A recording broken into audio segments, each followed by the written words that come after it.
شروع کرتا ہوں اللہ تعالیٰ کے نام سے جو بڑا مہربان اور نہایت رحم کرنے والا. تمام حضرات درود شریف پڑھ لیجئے پہلے. اللہم صلی علی محمد وعلی آل محمد کما صلیت علی ابراہیم وعلی آل ابراہیم انکا حمید مجید. اللہم بارک علی محمد وعلی آل محمد کما بارکت علی ابراہیم وعلی آل ابراہیم انکا حمید مجید. ایک یقین تھا دل میں کہ خدا تو سنتا ہے جب کوئی دوسرا نہیں سنتا. ایک یقین تھا دل میں کہ خدا تو سنتا ہے جب کوئی دوسرا نہیں سنتا. بالآخر مجھ پہ یہ راز کھلا کیا وہ سنتا ہے کیا نہیں سنتا. وہ سمیع و بصیر ہے لیکن بے عمل کی دعا نہیں سنتا. یہ فیصلہ ہے دین فطرت کا. یہ فیصلہ ہے دین فطرت کا کہ بزدلوں کی خدا نہیں سنتا. میرے لیے بڑے ہی قابل احترام مسلمانوں کی جانی پہچانی شخصیت جناب سراج الدین قریشی صاحب، صدر اسلامک کلچر سینٹر دلی، ان کے ساتھ تشریف فرما یعقوب صاحب. میں اصل میں آنے کا سبب میوات اس لیے ہوا کہ یہ دو نوجوان حیدر علی اور کیا نام ہمارے اسٹیج سیکرٹری صاحب دانش بھائی، تو ان دونوں حضرات سے 2-3 دفعہ ملاقات ہوئی تو انہوں نے بڑی خوشی کی خبر سنائی کہ ہم بیٹیوں کے لیے میوات میں ایک اسکول کھولنا چاہتے ہیں. میوات ہمارے لیے کوئی نیا نام نہیں ہے. ہمارے خاندان نے 300 سال سے ملک کی جنگ آزادی کے لیے کام کیا ہے. 362 سال لڑائی لڑی ہے انگریز کے خلاف، 1-2 دن نہیں. اس کے بعد جب ملک تقسیم ہوا، مولانا حبیب الرحمان لدھیانوی وہ پہلی شخصیت ہے جو چاہتے تھے کہ مسلمان نہ جائیں. تو اس زمین پر میرے دادا محترم رحمۃ اللہ علیہ نے حضرت مولانا شاہ عبد القادر صاحب رائے پوری رحمۃ اللہ علیہ کے ساتھ مسلمانوں کو یہاں روکنے کے لیے پنڈت جواہر لال نہرو سے مل کے اس وقت نمایاں کردار ادا کیا جب بڑے بڑے لوگ خوف کی وجہ سے پاکستان کی طرف بھاگ رہے تھے. میوات کے مسلمانوں کی ایک بڑی تاریخ ہے. ملک کی آزادی میں انہوں نے بڑی قربانیاں دی ہیں، اور پھر جماعت کا جب سلسلہ ہوا تبلیغ کے اندر بڑی قربانیاں پیش کی. آج ملک کو آزاد ہوئے 75 سال ہو گئے، ہم امرت مہوتسو منا رہے ہیں. تو کیا اس امرت کے کچھ رس میواتیوں کے حلق سے بھی نیچے اترے کہ نہیں اترے؟ ہم کس مقام تک پہنچے؟ اللہ تبارک و تعالیٰ قرآن پاک میں فرماتے ہیں کہ ہم ان قوموں کی حالت نہیں بدلتے جو خود نہ بدلنا چاہتی ہوں اپنے آپ کو. آپ کو تبدیلی کی ضرورت ہے. اکثر میں کہا کرتا ہوں پنجاب میں ہمارا دائرہ عمل کیونکہ پنجاب ہے نا، تو پورے ملک کے جب مسلمانوں کے حالات پتہ لگتے ہیں. ایک بات میں بڑے صاف دل سے کہتا ہوں کہ بار بار 2 لوگ ہمیں دھوکہ دے جاتے ہیں. 2 کون؟ ایک ہمارا لیڈر دھوکہ دے جاتا ہے، ایک سرکاری مولوی دھوکہ دے جاتا ہے. اب کہیں نہ کہیں ہمیں ضرورت ہے کہ ہم اپنی طرف بھی تو دیکھیں کہ محمد رسول اللہ صلی اللہ علیہ وسلم نے یہ جو دین ہم کو عطا کیا، دین ہم سے چاہتا کیا ہے. میاں صاحب جتنے میوں ہیں اس بات کو سمجھ لو، فتویٰ الگ ہوتا ہے، مسئلہ الگ ہوتا ہے، دین کی سمجھ الگ ہوتی ہے، حکم جاری کرنا الگ ہوتا ہے. سارا دن ایک دوسرے کے خلاف فتوے بازی، سارا دن ایک دوسرے کے خلاف تنقید بازی، اس کا اسلام میں کچھ کہیں ذکر نہیں ہے. یہی قرآن جس کو الماریوں میں بند کیا گیا یہ کہہ کر کہ کوئی مسلمان اگر پڑھے اس کو جلدی سمجھ نہیں آئے گی، یہی قرآن اگر کوئی امریکہ میں پڑھتا ہے تو مسلمان ہوتا ہے، کوئی فرانس میں پڑھتا ہے تو اسلام قبول کرتا ہے، کوئی بات ہے کہ تم نے اسے تہ لگا کے الماری میں بند کر دیا، کیونکہ اگر تم پڑھو گے تو شاید تمہاری سمجھ میں نہیں آئے گا۔ یا تو دو ہی باتیں ہیں، یا تمہاری سمجھ میں نہیں آتا یا پھر حلوہ پکنا بند ہو جائے گا، دو ہی باتیں۔ دنیا میں سب سے اچھی گفتگو کون کر سکتا ہے؟ دنیا میں سب سے اچھا کلام کون کر سکتا ہے؟ دنیا میں اگر کوئی اچھے طریقے سے بات کر سکتا ہے تو وہ اللہ ہے۔ اور اللہ کیسے بات کرتے ہیں؟ اللہ اپنے قرآن کے ذریعے بات کرتے ہیں، اور قرآن رکھ لیا ہم نے مردے بخشوانے کو۔ ہاں جی، مولوی بھی کہتے ایک کدھا چودھری گڈی چڑھتا رہے، کوئی نہیں حلوہ کھائی جائیے نال نال۔ ان کو بھی کیا ہے، وہ تو ٹھیک ہے چڑھنے تو گاڑی، ان کو پھر 3-4 دن قورمہ بریانی آئے گی۔ ارے جس کو 500 دے کے مردے بخشوا رہا، اگر اس طرح لوگ بخشنے بخشوانے پہ آ جاتے تو جتنے چودھری ہیں یہ تو پہلے ہی جنت میں بیٹھ جاتے جا کے۔ جو طریقہ ہم نے اختیار کیا وہ محمد رسول اللہ کے دین سے میل نہیں کھاتا۔ میاں صاحب جس طریقے سے پوری دنیا میں اسلام پیش قدمی کر رہا ہے، فرانس میں 10 مسجدیں تھیں 2000 میں، آج فرانس کے اندر 500 مسجدیں۔ دنیا کی بڑی بڑی یونیورسٹیوں میں اسلام پڑھایا جا رہا ہے، اور جو کہتے ہیں نہیں ہم تو باپ دادا ہمارے دین کے ٹھیکیدار، ہاں ہمیں کون سمجھائے اسلام؟ ہاں جی، یہ تو پنچایت میں جب فیصلہ کریں تو پھر برادری اوپر آ جاتی ہے، پھر اسلام بھول جاتے ہیں۔ جب مولوی صحیح بات کرے امام کا، پھر کمیٹی کہتی ہے امام نکالو، اس وقت اسلام اچھا نہیں لگتا۔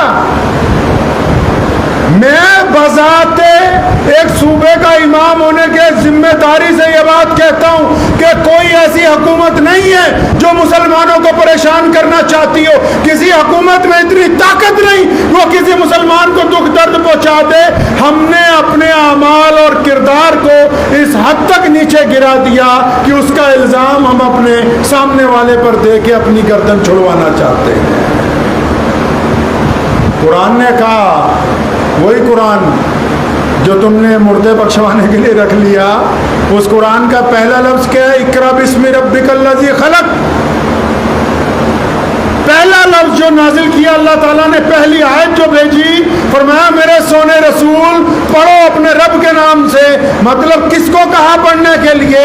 یہ پوری کائنات میں جتنے لوگ پیدا ہوئے، بیٹے ہوں بیٹیاں ہوں بوڑھے ہوں جوان ہوں، قرآن کا پہلا لفظ ہی آیا اقرا بسمی، کہ پڑھو اپنے رب کے نام سے۔ اب جن کو پڑھنا لکھنا سکھایا گیا ہو وہ کہتے نہیں ہم پڑھیں گے نہیں، پنچایت پہلے کریں گے۔ پنچایتیں اگر کسی کو عزت دلوا سکتی تو آج تو تمہارے پاس 5-10 کیبنٹ کے منتری ہوتے، پنچایتیں کسی کو عزت نہیں دلوا سکتی۔ قرآن نے کہا وَيْلٌ لِّكُلِّ ہُمَزَةٍ لُمَزَةٍ، کہ ویل ہے، تباہی ہے ان لوگوں کے لیے جو ایک دوسرے کا راز پتہ کرتے ہیں، چگلیاں کرتے ہیں، پھر ان چگلیوں کو آگے سپلائی کرتے ہیں۔ اب کسی عام کو کہو گے نا قرآن میں یہ بھی لکھا، ہمیں تو پتہ ہی نہ ابھی لکھا ہوا یہ بھی۔ محمد الرسول اللہ صلی اللہ علیہ وسلم نے کائنات کو جو نظام دیا، ہمارا المیہ یہ ہے کہ ہم نے روایتوں کو چھوڑ دیا۔ یہ لفظ دل کی تختی پر لکھ کے لے جاؤ، ہم نے روایتوں کو چھوڑ دیا، رسموں کو پکڑ لیا، رسمیں خود بناتے ہیں توڑتے ہیں، روایتوں کو ہم نے چھوڑ دیا۔ اگر ہم روایتوں کے اوپر عمل کرتے تو آج اللہ اور اس کے رسول صلی اللہ علیہ وسلم کی رضامندی ہمارے ساتھ شامل ہے۔ آپ کیا سمجھتے ہیں کہ اگر کوئی بندہ زیادہ پڑھ لکھ جائے عزت پا سکتا ہے؟ 3 طبقے ہیں مسلمانوں میں، میں زیادہ وقت نہیں لوں گا کیونکہ آپ لیٹ ہو گئے ہیں، بس چھوٹی سی گفتگو آپ سے کرنا چاہتا ہوں کہ 3 طبقے ہیں مسلمانوں میں۔ پہلا طبقہ مولویوں کا، تبلیغی جماعت والوں کا، سنیوں کا، بریلویوں کا، دیوبندیوں کا، سارے دیندار جو ہیں سارے، میرے نزدیک میں سمجھتا ہوں 3 طبقے ہیں۔ اچھا جی، ان تینوں طبقوں کو میں اس بات کو یقین سے کہتا ہوں کہ کہ ان تینوں طبقوں کو بڑی فکر ہے مسلمانوں کی، ایماندار ہیں، ہو سکتا ہے دو چار بیچ میں خراب ہوں لیکن اکثریت ایمانداروں کی، دل میں درد بھی ہے قوم کا، فکر بھی ہے، کام بھی کر رہے ہیں۔ دوسرا طبقہ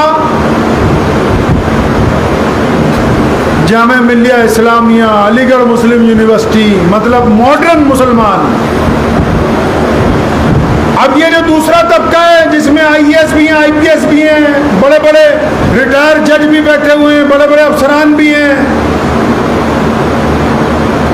ان کے بارے میں بھی میری یہ رائے ہے، یہ بھی چاہتے ہیں کہ ہماری قوم تعلیم حاصل کرے، ان کے دل میں درد ہے، کام کرتے ہیں، ایسی کوئی بات نہیں۔ دو طبقے ہو گئے۔ تیسرا طبقہ مسلمان بیوپاریوں کا، جو انڈسٹریلسٹ ہیں بڑے بڑے پورے انڈیا میں، وہ بھی بڑے دیانتدار ہیں۔ تمہارے گھر میں نماز کا کمرہ ہو نہ ہو، اگر کسی انڈسٹریلسٹ مسلمان کے گھر چلے جاؤ گے، گھر میں نماز کا کمرہ بھی ہوگا، امام بھی اپنے بچوں کو پڑھانے کے لیے لگا رکھا ہے۔ اگر کوئی بڑے مدرسے والا جائے گا تو بلڈنگ بھی بنوا کے، اس کا مطلب دین کے لیے وہ بھی مخلص۔ تین طبقوں کو میں سمجھتا ہوں کہ تینوں طبقوں میں مسلمان ہیں اور تینوں ہی اپنی اپنی جگہ مخلص ہیں۔ ان میں دو دو چار چار ہوں گے جن کی نیت خراب ہوگی، لیکن اکثریت دیانتداروں کی۔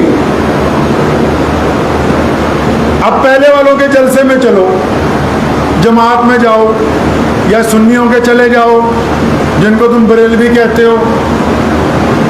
یہ پہلا طبقہ اگر آپ ان کے پروگرام میں جائیں گے تو آپ کو ایک بات بڑی طاقت سے کہے گا کہ اللہ کی مان لو، رسول اللہ کی مان لو،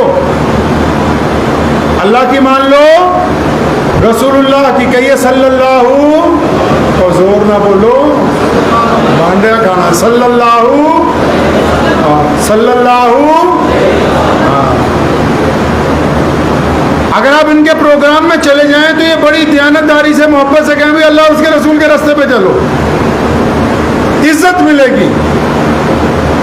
بات بھی بالکل ٹھیک ہے بھائی، چل پڑے جی اللہ اور اس کے رسول کے راستے پہ۔ اب جیسے ہی کوئی پنگا پڑا تو مسلمان ان کے پاس جائیں گے، اب میاں ہمارا کام نماز پڑھانا، ہم تمہارے ساتھ افسروں کے پاس، مطلب ایک وکٹ گر گئی۔ دوسرا طبقہ ہے جن کا میں نے ذکر کیا، ماڈریٹ مسلمان۔ آپ ان کے پروگرام میں چلے جائیے، چاہے اسلامی کلچر سینٹر میں پروگرام ہو رہا ہو، چاہے جامعہ ملیہ اسلامیہ میں ہو رہا ہو، چاہے اوکھلا میں ہو رہا ہو، چاہے ندوۃ العلماء میں ہو رہا ہو، چاہے علی گڑھ کی مسلم یونیورسٹی میں ہو رہا ہو، آپ جائیں ان کے پروگراموں میں، یہ ایک بات بار بار مسلمانوں کو کہتے ہیں کہ تم پڑھتے وڑھتے نہیں ہو، اگر پڑھ جاؤ تو عزت پا جاؤ، پڑھ جاؤ تو تمہیں عزت مل جائے۔ چلو جی، ان کے پیچھے بھی لگ گئے آدھے مسلمان، آدھے ادھر لگ گئے، آدھے ان کے پیچھے بھی لگ گئے، بڑے بڑے آئی پی ایس بنائے، آئی ایس بنائے، سپریم کورٹ کے جج تک رہ گئے ہیں جی۔ پھر جب کوئی مسئلہ ہوا قوم کے ساتھ، ان کے پاس گئے، دیکھو بھائی ہم تو سرکار کے متحد ہیں، ہمیں تمہاری مدد نہیں کر سکتے۔ دوسری بھی گر گئی وکٹ۔ ہاں، اب تیسرے بچے انڈسٹریلسٹ، ان کے پروگراموں میں جائیے، جو آپ وہ پروگرام کرتے ہیں پرسنالٹی ڈیولپمنٹ کے، کاروبار کے پروگرام کرتے ہیں، اگر وہ مسلمانوں کے علاقوں میں کریں، کیا ان کا کیا رونا ہے؟ ارے تم کام وام نہیں کرتے، نٹھلے گھوم رہے، کام کرو۔ میاں صاحب، ہم نے انڈسٹری میں بھی ہندوستان میں مسلمانوں نے آج تک اپنی حیثیت سے بڑھ کے حصہ ڈالا ہے۔ ہو سکتا ہے کوئی ایک دو علاقوں کے مسلمان بچھڑ گئے ہوں، ورنہ ہم وہ لوگ ہیں جنہوں نے اپنی محنت کے بل کے اوپر ملک کی اس روش کے اوپر بھی جا کے خدمت کی ہے۔ اب ان کے جلسے میں چلے جائے، بھی کام نہیں کرتے، کام کرنے لگ گئے، بے انتہا پیسے بھی کمائے۔ پھر جب کوئی مسئلہ ہو گیا باہر، اب ان کے پاس جاتے ہوئے، بھائی ہم تو بیپاری آدمی ہیں، تمہارے پیچھے تھوڑی جا سکتے ہیں۔ تیسری بھی گر گئی۔ یہ اس لیے ایسا ہو رہا ہے کیونکہ قرآن نہیں پڑھتے. قرآن نے کہا وَاعْتَصِمُوا بِحَبْلِ اللَّهِ جَمِيعًا، اللہ کی رسی کو بولو، اللہ کی رسی کو پکڑ تو تینوں نے رکھا ہے، آگے نہیں بڑھا. وَلَا تَفَرَّقُوا، فرمایا اگر تم آپس میں لڑو گے، فرقے بندیاں بناؤ گے، الگ الگ جماعتیں بناؤ گے، الگ الگ مسلک کے اوپر ایک دوسرے کے پیچھے لڑو گے، فرمایا پھر تمہاری ہوا اکھاڑ دیں گے، پھر تمہیں کوئی عزت دینے والا نہیں ہے. بات آئی سمجھ میں؟ نہیں. تبلیغی جماعت میں جائیے، سنی جماعت میں جائیے، رفع دین کر کے نماز پڑھیے، کھڑے ہو کے درود و سلام پیش کیجئے، ہاتھ چھوڑ کے نماز پڑھیے. جس انداز سے تم اللہ اور اس کے رسول کی پیروی کرنا چاہتے ہو کرو، لیکن اگر قرآن کے مطابق آپس میں تفرقے بازیاں کرتے ہو تو قرآن کہتا ہے پھر تمہارے لیے عزت کہیں بھی نہیں، کہیں نہیں لکھ رکھی. اپنے مسلک پہ رہیے، دوسرے کے مسلک کو چھیڑیے نہیں. اپنے دھرم پہ رہیے، دوسرے کے دھرم کی برائی نہ کیجیے. بڑی بڑی کمپنیاں جو ہیں دنیا میں، وہ کسی کا بھی سنا کہ ٹوئٹا نے مروتی کے خلاف اشتہار دیا ہو؟ سنا کبھی کہ فورڈ والوں نے کہا ہو کہ ٹوئٹا نہیں اچھی؟ نہیں، وہ اپنی کوالٹی اچھا بناتے ہیں تاکہ لوگ خود ان کو خریدنے آئیں. محمد رسول اللہ نے یہی کیا جب پوری دنیا میں اندھکار پھیلا ہوا تھا. کسی دھرم، کسی مذہب، کسی ذات برادری کی برائی نہیں کی، بلکہ اسلام کی بہترین کوالٹی پیش کی. پوری کائنات کے اندر مسلمانوں نے اس کو قبول کیا، کوالٹی پیش کی. کیا کوالٹی پیش کی جی؟ اب میں آپ لوگ اتنے سالوں سے لگے ہوئے ہو، اگر میں کسی بزرگ کو پوچھوں ابھی بھی نماز پڑھتے ہو تو کیوں پڑھتے ہو نماز بھائی؟ رات بھی میں نے ایک مسجد میں پروگرام تھا، جگہ کا نام نہیں بتاتا، میں نے پوچھا نماز کیوں پڑھتے ہو؟ کہ اللہ کا حکم ہے. اللہ کا حکم تو ہے، پڑھتے کیوں ہو؟ کہ اللہ کو راضی کرنا ہے. اب بات تو یہی ہے نا کہ نماز پڑھنے والے قرآن نہیں پڑھتے. قرآن پاک میں ہر بات کو بیان کیا گیا. فرمایا ہم نے نماز تم پر فرض کر دی تاکہ تم متقی بن جاؤ. اللہ کو راضی کرنے کے لیے نہیں، تاکہ تم متقی بن جاؤ. متقی کس کو کہیں جی؟ جس نے اچھے کپڑے پہنے ہو،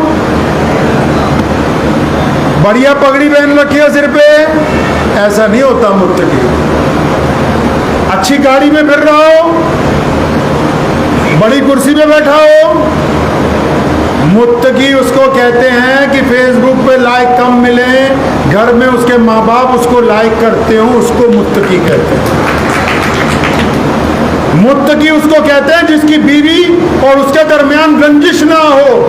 متقی اس کو کہتے ہیں کہ اس کے بچے اس کے آنے پر ڈر کے اپنے کمروں میں نہ گھستے ہوں. متقی اس کو کہتے ہیں جس کے پڑوسی انتظار کرتے ہوں کہ قریشی صاحب آئیں گے تو ان سے مل کے میں اپنے گھر کا دروازہ بند کروں گا، پھر اس کو متقی کہتے ہیں. تم تو یہی سمجھتے رہے کہ استنجا کر کے پوری بازو دھو کے گوڈے منہ دھو کے نماز ہوگی. یہ بھول گئے کہ جس کی نماز میں نفرت شامل ہے، جس کی نماز میں ماں باپ کی اطاعت نہیں، جس کی نماز میں بیوی سے محبت نہیں، جس کی نماز میں پڑوسیوں سے ہمدردی نہیں، تو نماز تو اس کی بھی ہے نہیں. تو ان کو تو یہی پتہ نہیں نماز کیوں پڑھ رہے ہیں.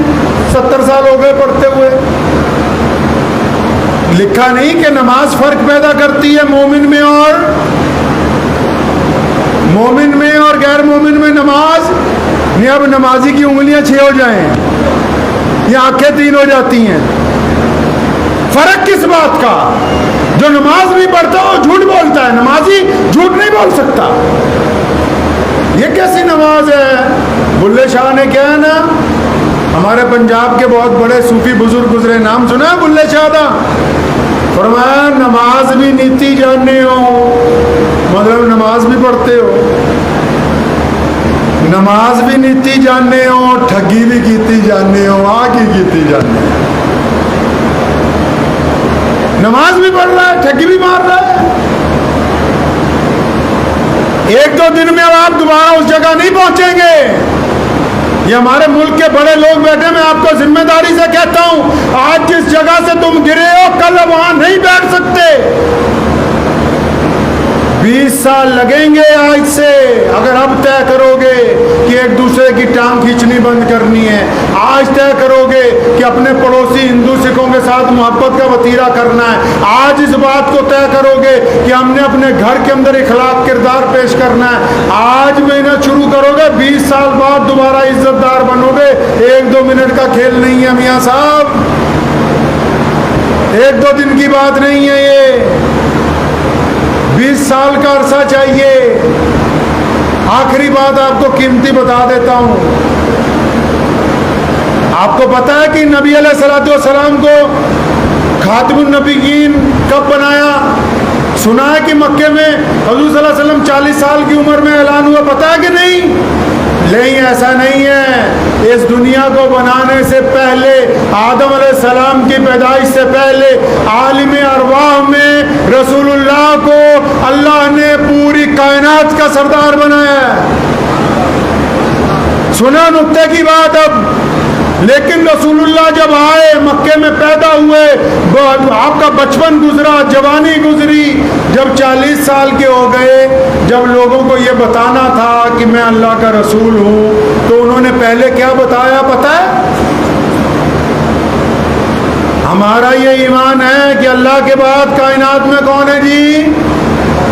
کون ہے بولو؟ رسول اللہ. اللہ کے بعد کون؟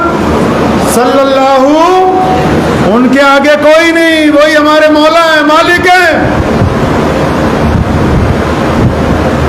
وہ چاہتے جو مرضی کہہ دیتے,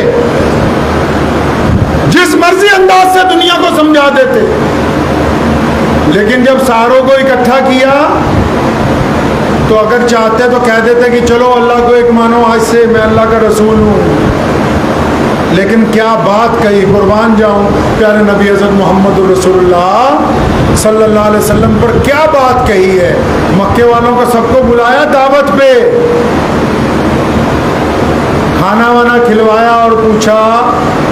جب سارے چودھریوں نے کھانا کھا لیا, چودھری کوئی کوئی ٹھیک ہوں, سارے نہیں ٹھیک ہوں کی سمجھو, ساروں کو جب بلا لیا, کھانا وانا کھلوا دیا, تو پوچھا, یہ نہیں کہا کہ اسلام کو قبول کر لو, اللہ کو مان لو, میں رسول بن گیا ہوں, اللہ کا آ گیا ہوں رسول بن کے. نہیں نہیں, فرمایا میرے بارے میں تمہارا کیا خیال ہے؟ کیا فرمایا رسول اللہ نے؟ فرمایا میرے بارے میں, یعنی میری پرسنالٹی کے بارے میں, اس شخصیت کے بارے میں تمہارا کیا خیال ہے؟ سمجھ لو عقل کی کھڑکی کھول کے. سارے کھڑے ہو گئے اٹھ کے کہ محمد, آپ جیسا تو کوئی ایسا گزرا ہی نہیں جس کا بچپن خوبصورت ہو, جس کی جوانی پاکیزہ ہو, جن کا لب و لہجہ نیک ہو, جو ایماندار ہو, جن کی آنکھوں میں شرم و حیا ہو. ارے پورا مکہ کہتا ہے کہ آپ جیسا ہے ہی کوئی نہیں ہے. اسلام کو قائم کرنے کے لیے کیا دلیل بنائی پہلے بھائی؟ اپنے کردار کو دلیل بنائی. چاہتے تو اللہ کی پاور سے, اور بولو نبی کے پاس پاور نہیں ہوتی. امام حسین رضی اللہ تعالیٰ عنہ کی شہادت کے بعد امام زین العابدین کو عبد الملک مروان نے جب بیڑیاں پہنا کے اپنے دربار میں حاضر کیا اور بدتمیزی کرنے لگا, تو امام زین العابدین رحمۃ اللہ علیہ نے کہا اللہ, پھر فرمایا اللہ, پھر فرمایا اللہ, تو ساری بیڑیاں ٹوٹ کے کمر سے, ہاتھوں سے, پیروں سے زمین پر گر گئی. اور فرمایا ابن مروان تو کیا سمجھتا ہے کہ ہمارے پاس طاقت نہیں ہے؟ طاقت ہے, ہم اللہ کے حکم سے استعمال کرتے ہیں, اللہ کے حکم سے رک جاتے ہیں. چاہتے تو کہہ نہیں سکتے تھے, لیکن ہمیں مسلمانوں کو سمجھانے کے لیے اپنے کردار کو دلیل بنائی. ہمارا کردار ایسا نہیں ہے جیسے کپڑے ہیں جی. میرا کردار, میرے پاس ابھی بہت سارے لوگ آئے بجنور سے ملنے کے لیے, میرے پاس وقت بہت کم تھا, کہیں جانا تھا, میرے آفس میں بیٹھے کہ کچھ نصیحت کر دو. تو میں نے ان کو اپنا موبائل دیا اس کو کھولیے. انہوں نے کھولا, پھر کھولیے, تو کہتے اس پہ پاسورڈ نہیں لگا ہوا. میں کہ میں تھوڑی دیر میں آ رہا ہوں پانی پی کے, جب تک اس کو چیک کر لو. اگر تو یہ ناپاک ہے تو میرا کردار خراب ہے, اگر یہ پاک ہے تو پھر میرا کردار پاک ہے. بندہ ہی وہی ہے جو اپنے آپ, جس نے پاسورڈ پہ پاسورڈ لگا رکھے ہیں, دل میں چوری کے اندر چوری چھپا رکھی ہے. گورے کردار کے لوگ, دوگلے لوگ, نہ خاندان کو چلا سکتے ہیں, نہ برادری کو چلا سکتے ہیں, نہ معاشرے کو چلا سکتے ہیں, نہ سرکار میں مسلمانوں کو عزت دلا سکتے ہیں. پہلے دوگلے پن کو دور کرنا ہے. راز کی باتیں سمجھ لیجئے. بس یہ اتنی باتیں میں آپ سے اس لیے کر رہا ہوں کہ میں بہت دور سے آیا ہوں, بار بار آنا نہیں ہوتا آپ کے یہاں. چھوڑ دیجئے غیر ضروری فتووں کے اندر زندگی گزارنا. یہ سوچو کہ ہم اپنی ذات سے اسلام کا کیا فائدہ کر سکتے ہیں, اس دیش کا کیا فائدہ کر سکتے ہیں, اپنے وطن کو آگے کیسے لے جا سکتے ہیں, اپنی قوم کے لیے کیا کر سکتے ہیں. بس یہ بتائیے آپ کیا کر سکتے ہیں. آپ جھوٹ بولنا چھوڑ سکتے ہیں, آپ تانا دینا چھوڑ سکتے ہیں, آپ بے ایمانی کرنا چھوڑ سکتے ہیں. آپ کو پتہ ہے اسلام نہیں چاہتا کہ پوری دنیا کے لوگ مسلمان ہو, لیکن اسلام یہ چاہتا ہے کہ جب عبد الرحمان گزر جائے تو اس محلے کی عورتیں کہیں کہ اس کی آنکھیں نیچی ہوتی ہیں, یہ گندی نگاہ سے ہماری طرف دیکھتا نہیں ہے. اسلام یہ چاہتا ہے. اسلام چاہتا ہے کہ مسلمان کا کردار محمد رسول اللہ کے طریقے پہ ہونا چاہیے. امام حسن شہید رحمۃ اللہ علیہ, ان کا ذکر میں اس لیے کر رہا ہوں, یہ محرم کے دن چل رہے ہیں اور آپ کے یہاں تو پتہ ہی ہے فتویٰ ہے ابھی تاجیہ نکالنا حرام ہے. مان بھی لوں اگر میں تمہاری, تو تم نے ان بچوں کو کیا بتایا کہ امام حسین کی شہادت کیوں ہوئی ہے. اگر میں تمہارے فتوے بھی مان لوں تو تم یہ کب بتاتے ہو کہ سیدنا امام حسین کی یزید کے ساتھ لڑائی کیوں ہوئی. یہ تو مان لیا کہ تم فتوے دیتے ہو, یہ کب بتاتے ہو کہ میدان کربلا میں علی اصغر کی شہادت کیوں ہوئی ہے, سیدنا امام حسن کے بیٹے نے کیوں شہادت حاصل کی ہے, مولا علی کے صاحبزادوں نے کیوں اپنے بھائی کے ساتھ شہادت دی ہے. یہ کون بتائے گا بھائی. بس فتویٰ دے دیا, بات ختم ہو گئی. آخری بات سنیے, بس اللہ کے رسول چاہتے ہیں کہ دنیا پڑھ لکھ جائے. کون چاہتا ہے؟ رسول اللہ چاہتے ہیں. اور جو پہلے میں نے شعر پڑھا تھا کہ بزدلوں کی خدا, بزدل کون؟ جو دوگلا ہے. بزدل کون ہے جی؟ دوگلا ہے, ادھر کچھ کرتا ہے ادھر. اسلام نے دوگلا پن ختم کیا, توحید میں, رسالت میں, دیانت میں, ایمانداری میں, گھر میں, سب میں. اگر یہ پتہ کرنا ہو کہ ہم کیسے ہیں تو ایک چھوٹا سا نسخہ بتا رہا ہوں, بتا دوں؟ ضرورت ہے نہیں؟ ہے نہیں ضرورت؟ میں سمجھا کہیں گوشت قورمہ کھانے کی باتیں کر رہے ہیں. میں ایک جگہ گیا, ایک چٹکلا سنا دوں مسلمانوں کے یہاں, شہر کا نام نہیں بتاؤں گا. تو ہم کھانا کھا کے بیٹھے, میں نے 15 ایسے اچھے لوگوں کو نوٹ کیا. وہ بریانی کی تعریف کر رہے تھے, نہاری کی تعریف کر رہے تھے, پاؤں کی تعریف کر رہے تھے, قیمہ کلیجی کی تعریف کر رہے تھے. تو میں سوچ رہا تھا جس قوم نے پوری دنیا کی رہنمائی کرنی تھی وہ تو صرف کھانوں کی تعریف کے اندر پھنسی ہوئی ہے. ان سے کوئی امید لگائی جانی مشکل ہے. امام حسن, امام حسین رضی اللہ تعالیٰ عنہ جو رسول اللہ کے نواسے, کسی نے آ کے پوچھا, آخری بات نوٹ کر لیجیے, فرمایا حضرت یہ اگر پتہ کرنا ہو کہ بندہ مومن ہے کہ نہیں کیسے پتہ کرے جی؟ بندہ مومن ہے کہ نہیں کیسے پتہ کریں؟ ہاں جی مولوی کے پاس جائیں گے, نفس دیکھ کے بتا دے گا تو مومن ہے کہ نہیں. یا کوئی پیر بابا مل جائے, یا کوئی سر پہ ہاتھ پھروا دے کسی کا بھائی. تو حضرت نے فرمایا یہ تو آسان ہے پتہ کرنا مومن ہو کہ نہیں ہو, آسان ہے بالکل. فرمایا حضرت کیسے پتہ کرنا ہے؟ فرمایا آج رات کو جب گھر جاؤ گے, جب بستر پہ لیٹو گے, جب بندہ تنہا ہوتا ہے, تنہا سمجھتے ہیں اکیلا, اپنے کمرے میں جب اکیلا ہو, یا گھر میں سارے وہ لوگ چلے گئے اکیلا ہے, یا کہیں بھی اکیلا لیٹا ہوا ہے آرام کرنے کے لیے، اس وقت اس کے دماغ میں کیا چلتا ہے؟ اگر تو یہ سوچتا ہے مثال کے طور پر کہ کس کی بہن کے ساتھ منہ کالا کرنا ہے، کس کی بیٹی کے ساتھ عیاشی کرنی ہے، کس کی ٹھگی مارنی ہے، کس سے ذات بے ایمانی کرنی ہے، فرمایا جس کی تنہائی ناپاک ہے وہ مومن نہیں ہے، جس کی تنہائی پاک ہے وہ بندہ 100% مومن ہوگا۔ تنہائی میں بندہ اگر اچھے ارادے رکھتا ہے دل میں تو وہ مومن ہے، اگر تنہائی پاک نہیں تو وہ مومن نہیں ہے۔